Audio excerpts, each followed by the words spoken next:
안녕하세요. 미국 간호사 취업 목표로 공부하고 있는 50대 주부입니다. 오늘은 월요일인데요. 주말 동안 어떻게 지내셨나요? 저는 주말 동안 산행을 갔다 왔어요. 매번 똑같죠. 완주가 1시간 30분 정도 걸리고 토요일, 일요일 그렇게 갔다 왔어요. 정말 단풍이 정말 이쁘게 들어가지고 정말 카메라에 다 담을 수 없을 정도로 너무 아름답더라고요. 낙엽도 많이 떨어져서 정말 걸을 때 푹신푹신하고 구름 위를 걷는 것처럼 정말 가뿐하게 운동하고 왔어요. 그리고 이제 오늘 월요일이라서 이번 주에 또 숙제하고 내일 시험 볼 것도 하고 이제 공부하기 전에 제가 저희 딸아이가 2017년도에 미국에 이제 처음 와서 사기를 당했는데 이제 우리 딸이 알면 이런 하면은 나중에 알면 기분이 안 좋겠죠. 근데 이제 혹시 여러분 자녀나 여러분들이 미국에 사시면서 이제 이런 거 미리 알고 있으면은 예방하기 좋잖아요. 그래서 한번 얘기해 보려고요. 어떤 거냐면은 이제 여기는 텔레마케팅이라고 전화가 정말 많이 와요. 근데 그 당시에 오자마자 얘가 2017년도에 오자마자 그런 전화를 받았는데 거기서 뭐 어떻게 홍보를 했는지 잡지사예요. 잡지사에서 전화를 해가지고 뭐 몇 년 계약해가지고 하면은 뭘 주겠다 했나 봐요. 근데 이제 여기 미국에 와서 경험도 없고 영어도 뭐 100% 완벽하지 않은 상태에서 전화를 받아서 그냥 뭐 오케이 했나 봐요. 근데 이제 그 다음부터 이제 그 얘가 이 딸 앞으로 저희가 이제 어카운트를 하나 만들어줬거든요. 웰스하고. 근데 거기서 돈이 자동으로 빠져나가니까 자기도 이제 깜짝 놀란 거죠. 그래서 이제 전화를 해가지고 그 캔슬을 하고 싶어서 취소를 요구를 했더니 취소가 안 된다고 그랬대요. 근데 집단에는 이제 술수를 쓴 게 카드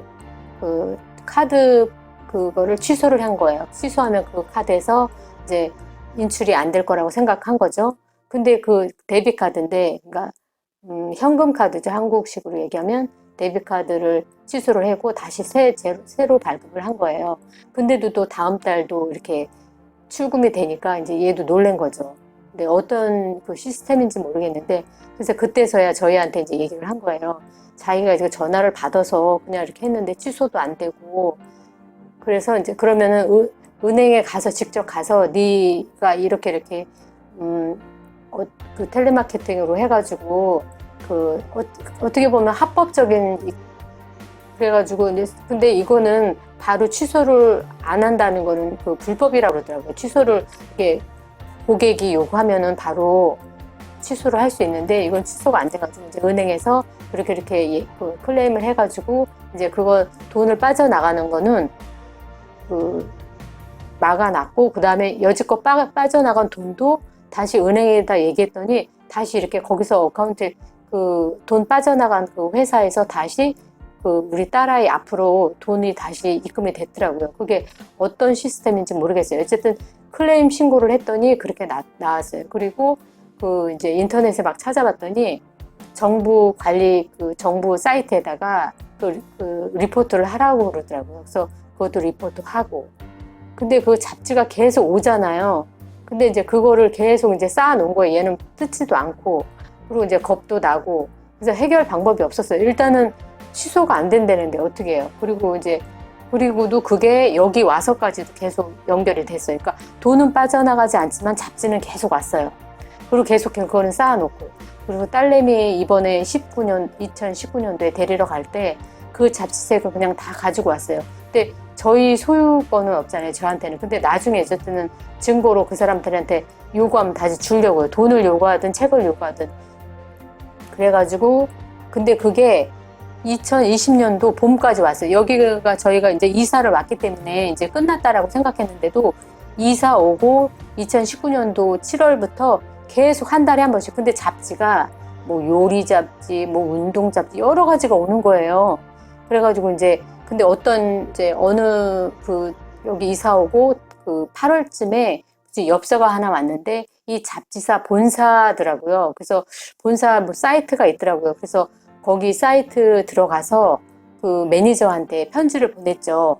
그랬더니 이거 자꾸 캔슬했는데도 캔슬을 안 해준다. 그랬더니 캔슬 할 수 있다고 본사에서. 그러니까는 우리가 사기 당한 곳은 본사가 아니고 본사 중간 업체의 어떤 회사인가 봐요. 잘 모르겠어요. 그래서 구글에 쳐봤더니 이렇게 우리 딸처럼 사기당한 사람들이 많더라고요.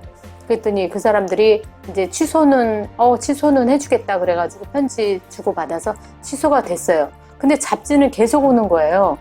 그래서 이제 구글에서 이런 경우는 어떻게 해야 되나 했더니 다시 반송시키라고 그러더라고요. 우리 집 주소를 2줄을 긋고 거기서 다시 return back to the sender 이렇게 해가지고 해서 다시 보냈어요. 올 때마다 계속 보냈어요. 계속.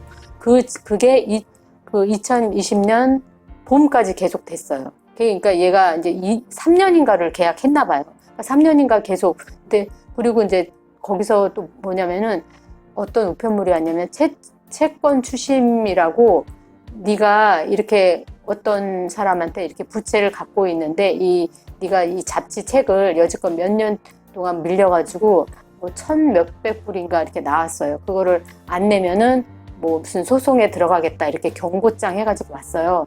그래서 이의 신청을 할 수 있다. 그래서 이의 신청을 했죠. 당연히 이렇게 미국에 오자마자 전화로 이런 텔레마케팅을 받아서 이런 사기를 당한 거다. 이건 사기다. 엄연히 사기다. 그래가지고 그래서 우편으로 해가지고 또 보냈어요. 우리 딸이 직접 써가지고.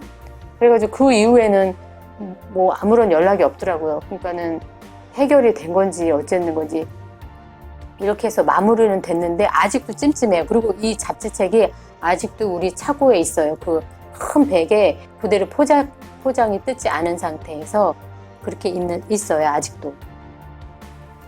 미국이 어느 나라나 마찬가지지만 미국이 이렇게 우편물 같은 것도 보면 뭐 경고, 뭐 중요한 거다, 이거 뜯어봐라, 근데 너무 막 이렇게 워닝 이렇게 막 빨간 글씨로 막 써있고 막 이래서 모르고 막 이거 어떡하지 막 벌벌. 근데 이제 그 커뮤니티 사이트에 보면은 그런 것들이 많더라고요. 이거 뭐 이렇게 경고로 이렇게 올라오는데, 그러니까 알고 보면은 다 스캠이에요. 근데 젊은 대학생들이 특히 20대들이 많이 이런 걸 당하더라고요. 우리 딸뿐만이 아니고. 그리고 뭐 영어를 못하니까, 저 같은 경우는 그냥 못하니까 그냥 끊어버리면 되는데, 얘는 이제 어렴풋이 뭐 이렇게 대응하다가 뭐 오케이 하니까, 물론 이제 카드 번호 같은 거 주지 말았어야 되는데 뭐 이렇게 중요하게 생각하지 않았나 봐요. 자기도 이제 그 이후부터는 전화를 아예 이제 아무것도 안 받아요. 얘도 어쩔 때는 우리 전화도 안 받아요. 거기 이렇게 이름이 뜨는데도 그 정도로 이제 놀랬나 봐요. 지금까지. 그래서 이런 걸 경험으로 더 신중해진 것 같아요. 20대들이 정말 이렇게 이런 사기에 많이 당한 것 같아요. 인터넷 보면은 커뮤니티에 올라온 거 보면 뭐 잡지사들도 그렇고 뭐 보험회사들도 그렇고 뭐 일단은 채권 추심해서 뭐 빨간 글씨로 막 우편물 오면은 막 겁나잖아요. 그러니까 이 미국 사람들도 그런데 저희는 하물며 저희 뭐 한국 사람이 막 정말 이 미국에 대한 시스템도 잘 모르는데 그러니까 겁나죠. 근데 정말 뭐 우편물이나 그런 거 오면은 일단은 잘 모르시면 구글 치면은 정말 다 나와요. 이거는 뭐 스캠이다. 이거는 뭐 어떤 내용이다. 그러니까 정말 구글 없었으면 어떡할 뻔했나요? 그런 생각까지 드네요. 여러분들 자녀나 여러분들 미국에 사시면서 혹시 이런 일 당하지 않으시라고 조심하시라고 한번 저희 경험 얘기해 봤어요. 감사합니다.